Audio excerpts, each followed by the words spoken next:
ஒரு கிராமத்தில் பாண்டி மற்றும் பிரதாப் என்று இரண்டு நண்பர்கள் வாழ்ந்து வந்தார்கள். அவர்கள் இருவரும் பிரிக்க முடியாதவர்களாக எல்லா வேலைகளையும் ஒன்றாக செய்பவர்களாக இருந்தார்கள். ஒரு நாள் இருவரும் சேர்ந்து விளையாடிக் கொண்டிருந்த போது ஒரு பெரிய சாக்லேட் பார் ஒன்றை கண்டெடுத்தார்கள். அதை கண்டதும் இருவருக்கும் மகிழ்ச்சி தாங்கவில்லை. பாண்டி, நண்பா, நாம் இருவரும் இதை சமமாக பிரித்து எடுத்துக்கொள்வோம் என்று தன் நல்லெண்ணத்தை கூறினான். ஆனால் பேராசை கொண்ட பிரதாப், இல்லை, எனக்கு மட்டும்தான் இது முழுவதுமே வேண்டும் என்று பிடிவாதமாக கூறினான். இருவருக்கும் இடையே வாக்குவாதம் ஏற்பட்டது. முடிவில் சாக்லேட்டை பாதியாக உடைக்க அவர்கள் தீர்மானித்தனர். பிரதாப் பெரிய துண்டை ஆசையுடனும் பேராசையுடனும் எடுத்து உடனடியாக அதை சாப்பிடத் தொடங்கினான்.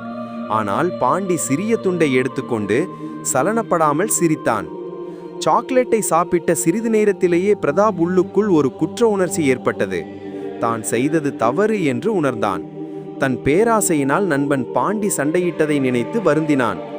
உடனே அவன் பாண்டி சென்று மனப்பூர்வமாக மன்னிப்பு கேட்டான். பாண்டி அவனது மன்னிப்பை ஏற்றுக்கொண்டான்.